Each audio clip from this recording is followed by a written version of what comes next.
So at this point, though, we need to begin to move on to our featured speaker, who is Jim Dines, who's a former member of the House of Representatives, 2 terms in the New Mexico State Legislature, and he was a champion for ethics, introduced an ethics bill that I think it's fair to say moved us into where we finally have an ethics commission today.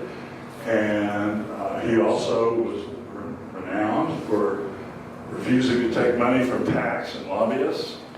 And it was even noted to actually not accept the offer of a cup of coffee from people. And when he went to events that had lobbyists and were sponsored or were sponsored by lobbyists, he always paid his own tab. So I think that tells you a lot about Jim, so we'll let him tell you some more. Jim, would you please come up?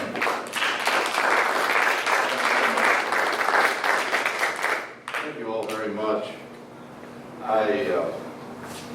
After we get to talking for a little bit, I'll explain to you what this is. There's the real story and then the joke to it, which I'll mention to you. But I appreciate this opportunity to be up here. John was kind enough to invite me along with Rebecca to be here. And I enjoyed my 4 years as a legislator. And let me tell you how I got into the legislature. In 2011, at the end of 2011, I retired from a 39-year law practice. I was a civil litigator throughout New Mexico and also outside of New Mexico. Had a couple of very interesting 2-month trials, one in California, which I certainly, after I finished that case, we were successful, and I vowed never to go back again and practice in California because of the way that they run things. And then also one here in New Mexico that was 2 months, wherein I was representing a party to defend the First Amendment. One of the things that I did in my practice, which will explain somewhat of my positions that I've taken, which were a lot different than most legislators while the short time I was there, is that I spent 30 years defending the First Amendment, and also was on the ground floor with the Foundation for Open Government to represent different entities, including the Foundation for Open Government, on transparency issues or government public records and meetings. And was very fortunate to be successful in that area. So transparency has meant a lot to me because I do think it's a foundation of what is necessary in government for the people to know what's going on there.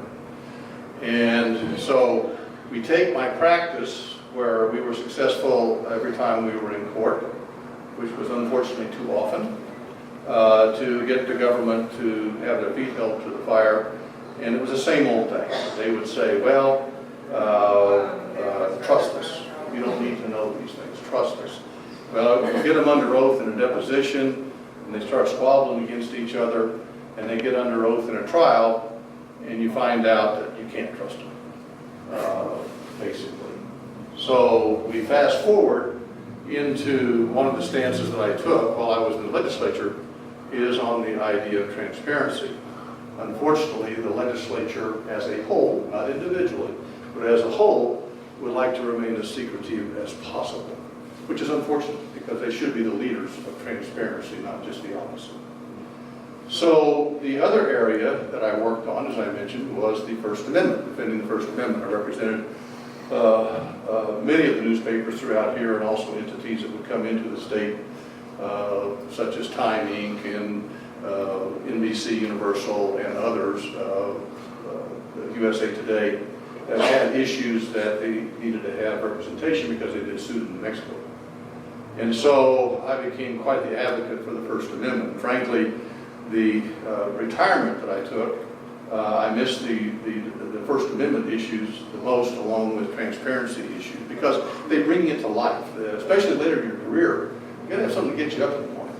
And just because of the factor of doing it so often, But those are the ones that got me up and a fire each morning when I had those matters coming up. And so when I was called after 2 years of retirement, which I thought was great, I got a phone call from our former representative who said that because of family issues in his public, and I can say this, because of family health issues, he was not going to be able to run. It was not him, it was one of his family members.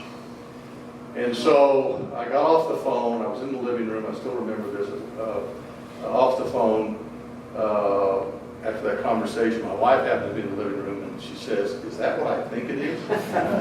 And you've got to keep in mind, because of my representation of the media, which was quite extensive, I took a position early in my legal career that I was not going to contribute to campaigns or endorse candidates or support candidates, because many times those might be the people that I have to review a story on, or I have to look at information on an investigative standpoint, and I didn't feel it would be good for my clients for me to have to disqualify myself, because I knew a lot of them, but I was not involved with them. And so with that as a backdrop, when I got this phone call to run, Nancy and I sat down and chatted about it. I said, you know, we had a good history of success with the trial practice. Now it's time we give back to the state. I said, we don't know how long this ride's going to be, and I don't really plan to be there one more term anyway after this last election. But I said, let's see what we can do. And I said, let's be different. We've got a chance now to take a totally different approach, especially as a Republican, about positions to be taken on transparency, money, etc. So we had a meeting keep in mind, I didn't know anybody. I didn't know anybody in the Republican Party headquarters. I didn't know anybody in the Democrat headquarters, even though I had friends in both parties. So we had this meeting of the people in my district that had been the sort of the go-getters, you know, for campaigns. And so we're all sitting in the living room, and I was introducing myself, talking about who I was, and we got to chatting, and I said, oh, by the way, I just want you all to know up front is that I will not be accepting any lobbyist or political action committee money. Silence. I remember one gentleman became a very good friend, just sat there and rolled his eyes back. Yeah, I had that visual for a long time. Unfortunately, he passed away recently. But that was the first part. And then I said, I'm not going to accept anything free to any extent once we get elected. And also while I'm running as a candidate, I will not accept anything free. Again, it was sort of almost like a disbelief. To me, I didn't realize that it was such a big deal, frankly. I just thought it was the right thing to do. And so we took off, and that was the real part of our campaign, was the fact we would be the only candidate in the race, not just my race, but overall, that had promised not to take PAC money or lobbyist money, and to take nothing free.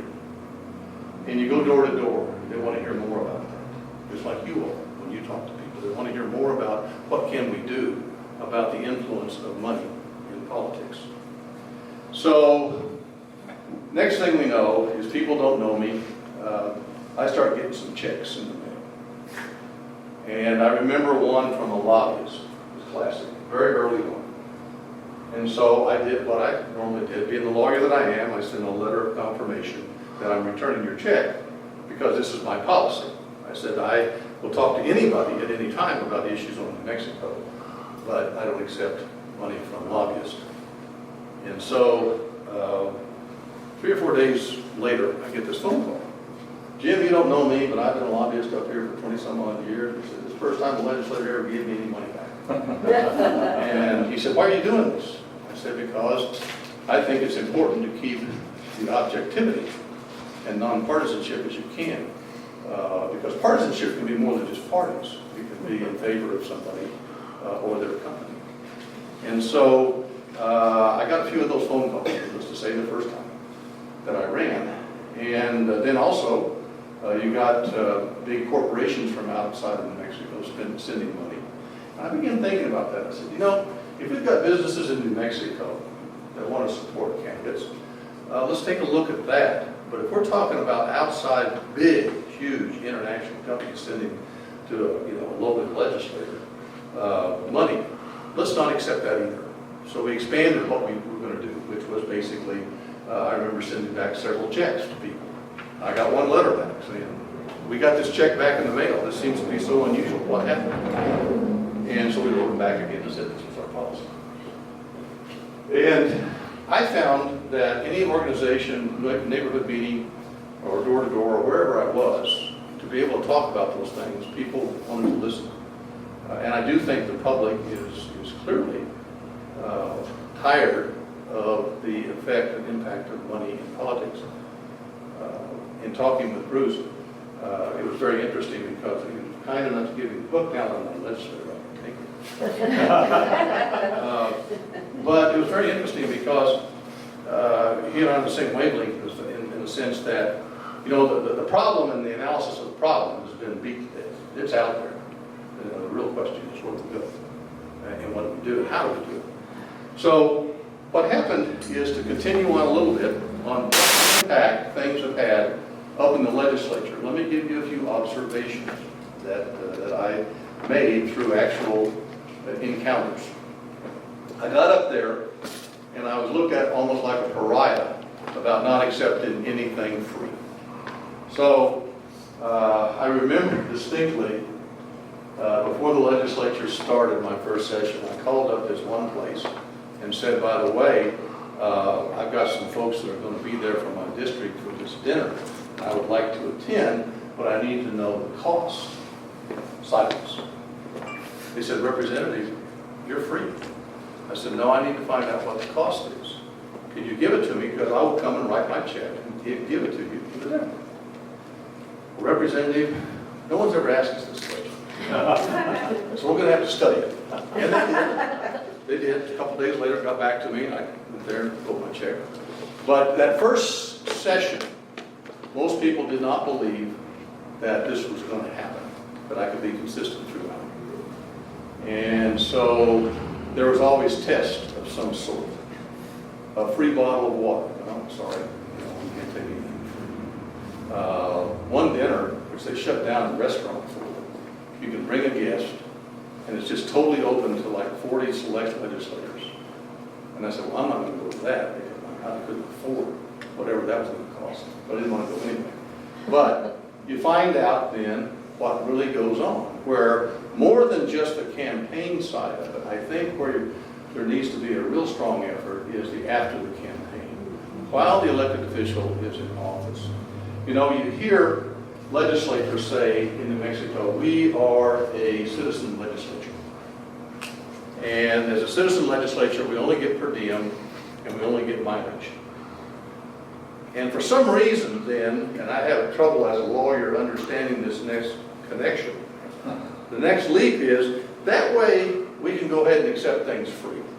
And also, by the way, we don't have to worry about conflicts of interest because we're doing this voluntarily. And I heard that time and time again, which I had a real tough time with and would argue against that. But while I was up there, the interesting part was we were talking about the idea of partisan politics and where you stand. I'm sitting there, and I've been in the Roundhouse one time in my entire life before I was elected, and that was to be up there for speaking on behalf of an open government bill on behalf of the Mexico Foundation for Open Government. And so I didn't even know hardly my way around. One of the reporters who was up there that I knew quite well had to help me get to my office after I'd gotten lost. That really was embarrassing. But I did not know the procedures that well. And so here I am. I'm sitting there first week or so, about the first week of the legislature. No, second week. It was first week. They don't back in.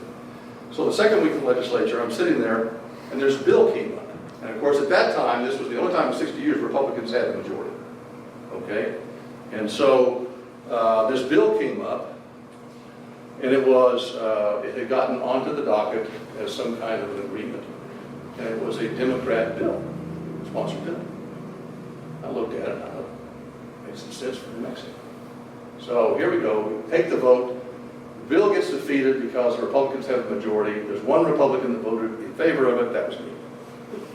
Next thing I know is I've got about 3 of my colleagues coming over to my desk saying, what in the world are you doing? Don't you understand this was a Democrat-sponsored bill?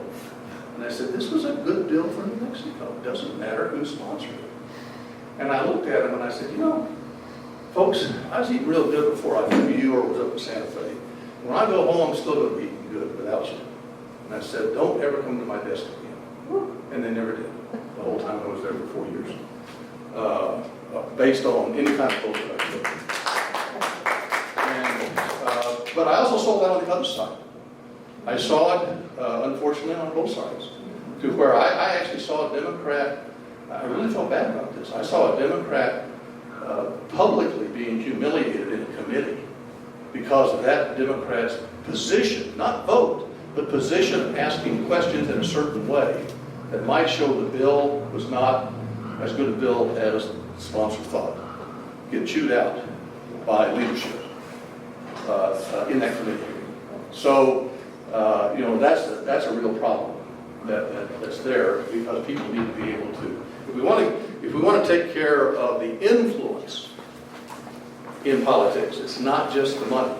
It's basically, as we were discussing earlier, many times it comes down to how did you get elected into office, the power that was used to get you into office, which then requires fastening on making you an appendage of somebody else.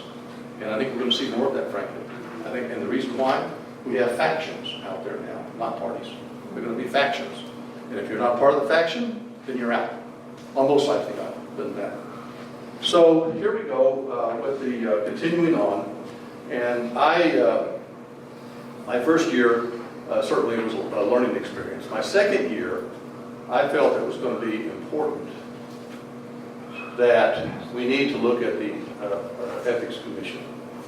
And so I got together with Common Cause and certainly raised a lot of eyebrows on my side of the aisle. But I felt that it was important that I get with a group that had knowledge about this and the history of it.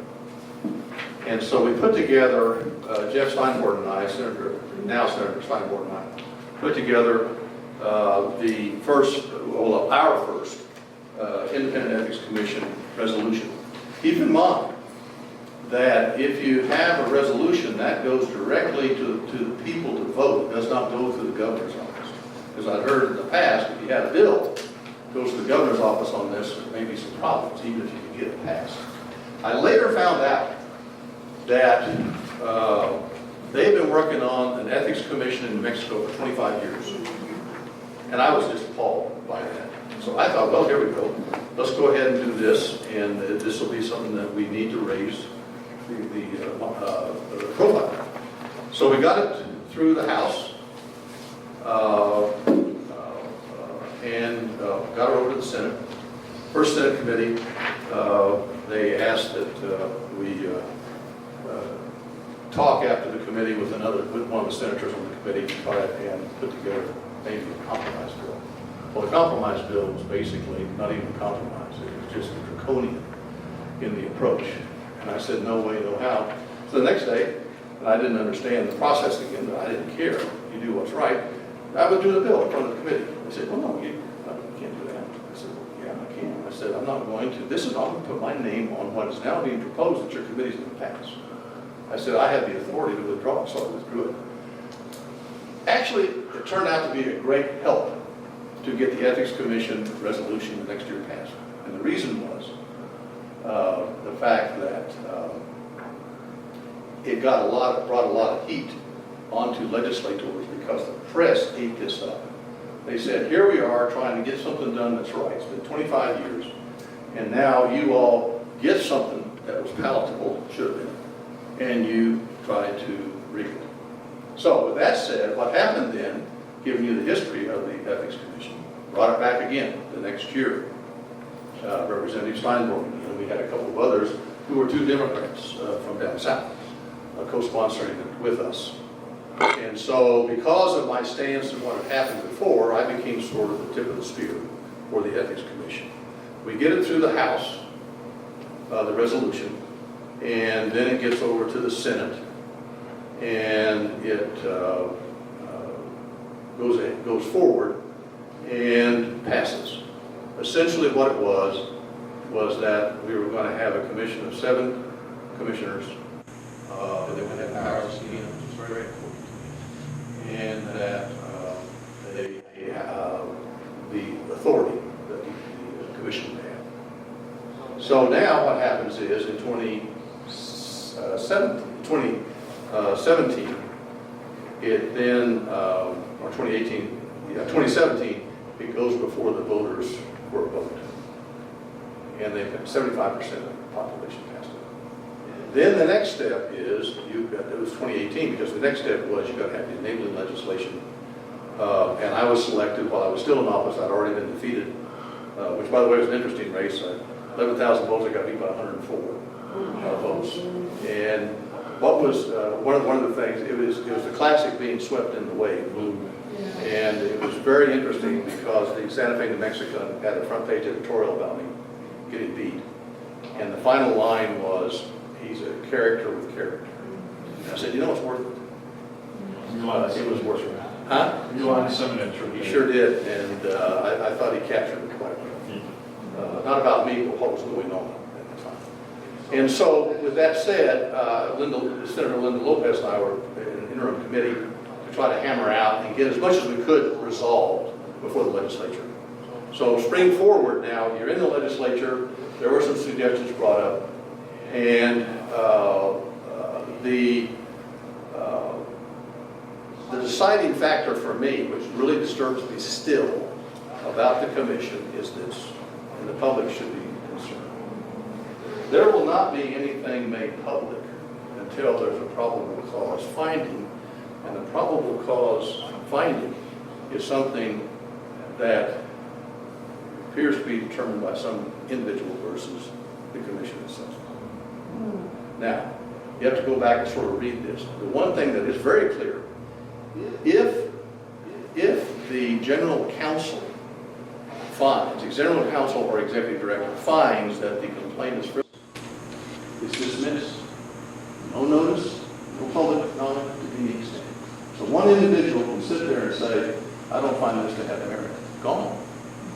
And what disturbed me was, this is what goes on with our judicial standards.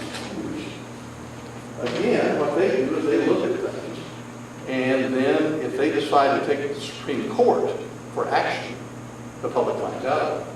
The question would be, well, how many judges have had complaints filed against them, did some research in support of our position on this issue, and you come to find out there have been judges with multiple claims against them.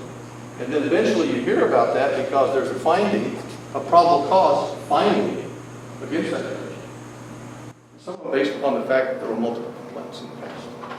So it's a real concern because coming from a transparency standpoint, district court, if you file a complaint in district court, that's open public immediately unless certain conditions are met by the judge to seal it.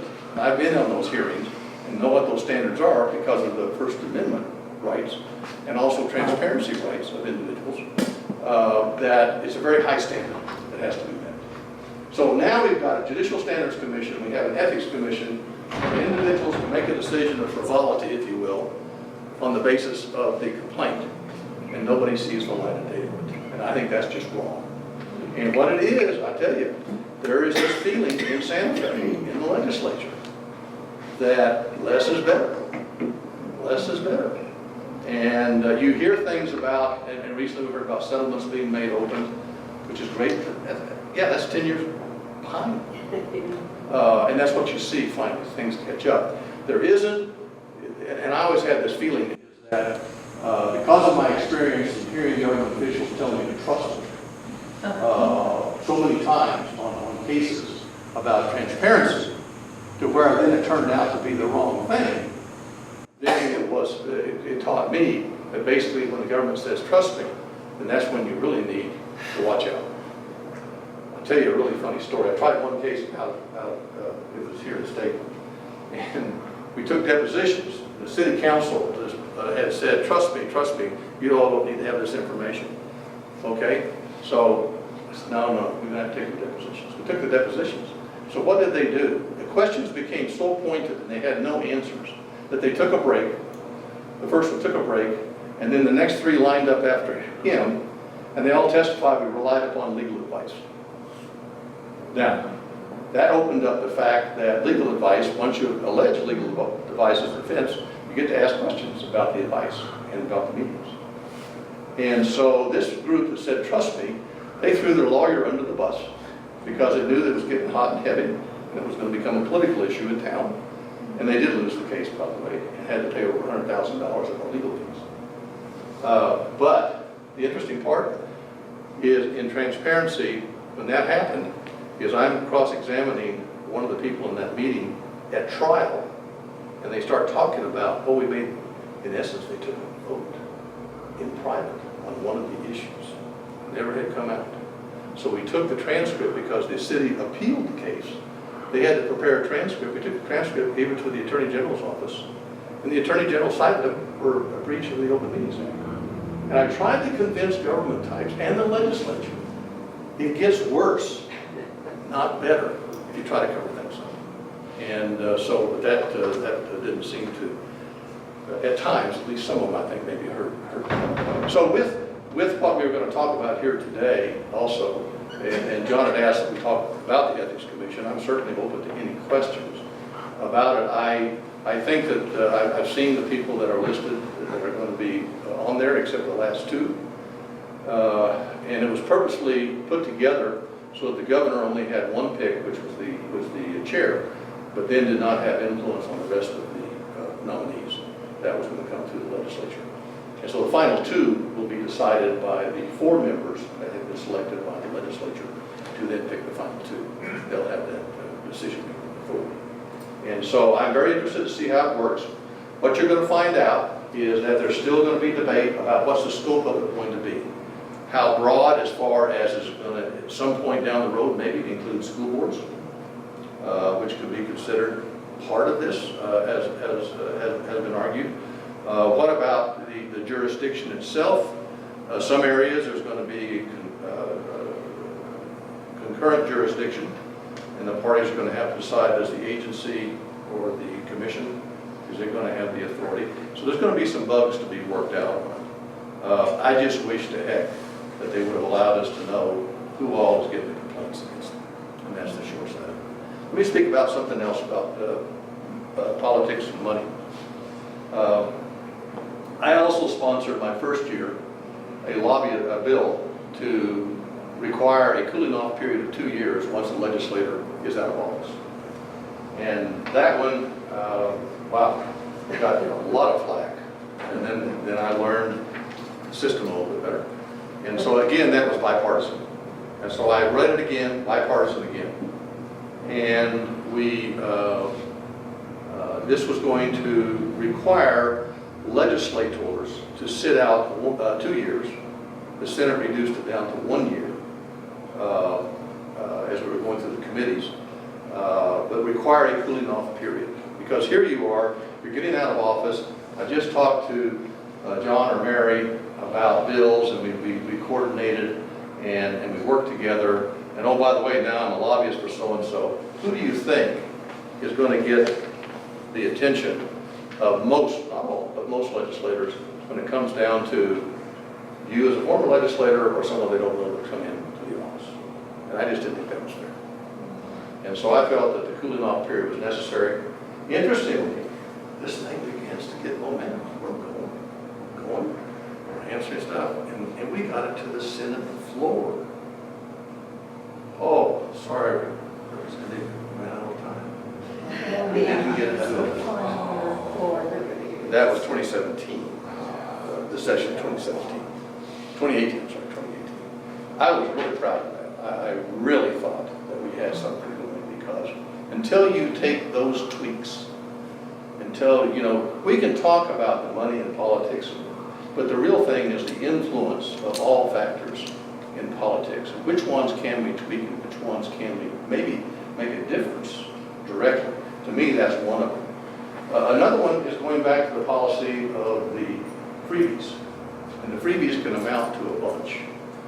It can get you around the country. It can get you, I remember one time that I was asked, they said, do you want to go to the Middle East? I said, why? Well, it's a country that wants to have some trade with New Mexico. It's free. I said, no, nothing's free. And this country is the same one that you may recall that now Governor Lujan Grisham got in trouble about the rug. There was a rug that she accepted, and it came to be very valuable, and they brought it up in the house, and that was the same country. And so, but I think what happens is there's a lot of this that goes on that people just don't know. There's a lot of the unwritten rules where the authority lies. So it's not just the money, as I've tried to explain on the front end, but also what happens while you're in elective office, which I think is important. And so I think if groups can throw darts at certain things and realize that let's get some wins out here and some momentum with these darts, you know, like the idea of the cooling off period. All we needed was a push, and we didn't get it because we still had people that this was the answer in the Senate, in the committee hearings. Well, what if I retire next year? Are you telling me that I can't be a lobbyist? That was when I had the 2-year rule. That I can't be a lobbyist? I said, you cannot be a paid lobbyist. Big difference. If you want to come up there on your own for something that is near and dear to your heart, then that's different, because that's the definition of a lobbyist. Basically here it would be an individual going up there, free-spirited, if you will, on a particular issue themselves, not for an organization. And the answer was, well, I heard arguments about it's unconstitutional, it's against any kind of moral law that we can be told that we can't have a job when we get out of here. It comes back to this citizen legislature. And so I think what you're looking at some point down the road is that you need to do something about that part, to where legislators need to have the opportunity to receive a reasonable salary, if you will, for that purpose. And I think it also, what I saw in talking to people around the state, citizen legislature sounds great, but if you can't afford it, you can't do it. So we have a lot of, like me, retirees. You got a lot of government types that are in there. You've got a lot of organizations where they're executive directors and now they're a legislator and they're still getting paid. And you've got people who are independently wealthy. And then you've got the few people who are really trying to get by as best they can. And I think what that does, it reduces the window opening for the kinds of all people we need to have up there, no matter where they're from. We need to get a different representation. And that's part of what you're doing with the money in politics side, because here I'll finish, is by when you take all this together and you boil it down, think about New Mexico legislature, citizens legislature, how are you going to get elected? In my race, we got non-PAC money, and we raised non-PAC and non-lobbyist money, $50,000 in our race, almost all from our district. My opponent, in the last 2 months, received $100,000, mostly from PACs and out of state. And so what happens is, and I've got to say, I've got to compliment the fact that not only the big money came in, it was about 3-to-1 difference, but big money came in, but good organization came in. I mean, they should be very proud of the fact that they were very well organized, no doubt about that.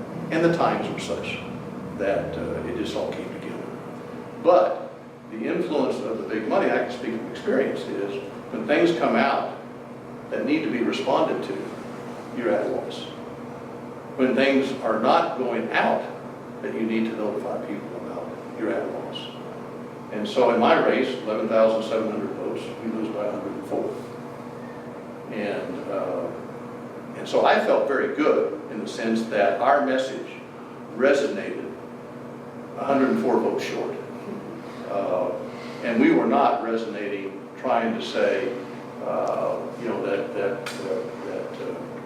that people, our thing was you don't take out after individuals, you just say who you are. And so that resonated and people appreciate that, I think. But, bottom line is, you lost a vote. And so I commend you all for what you're doing. And I think that, because I remember, gosh, a while back, hearing about what you all do long before I was contacted. And I would leave you with this. If there are some darts, try to roll those together and really focus some of your time and energy on that to see what you can do, at least in this legislature. Because maybe the time is right to get some things done. Unfortunately, I don't think you're going to find probably people running again without PAC money or lobbyist money. I don't know of anybody up there that went to the extent that I did about trying to make sure the public understood no one's buying me, no one's influencing money. A funny story I just remembered, I'm going to a neighborhood meeting. I've been going to it for ever since I was elected. And the treasurer knew me well and knew my position. And so the last meeting I was at with them, I remember I walked in and she handed me, she said, okay, everybody that's here gets a little plastic letter opener. I said, no, you know I can't take it. She says, I know, but I've got to offer it to you. So what was nice though was later in the meeting, she got up and said that one of the reasons that she had supported me in the past was that I would accept anything, even include a little plastic, no-nothing letter opener. I just wish we had more people that were willing to say no. And really, most of them don't need to take it. I talked to a couple of my friends on the other side of the aisle, and I said, can't you at least join me a little bit here? And both answers were, Jim, I'd love to, but I've already sort of floated it out there, and I'm not going to be accepted by the group. That's what you're fixing. Somehow you've got to change the direction of those sales to get it to where it's the right thing to do. And that's why you don't accept it. And get away from all these excuses. But, oh my gosh, it's this legislature. So, with that said, I really appreciate this opportunity to chat. And I hope I covered, John, some of the areas that you were interested in.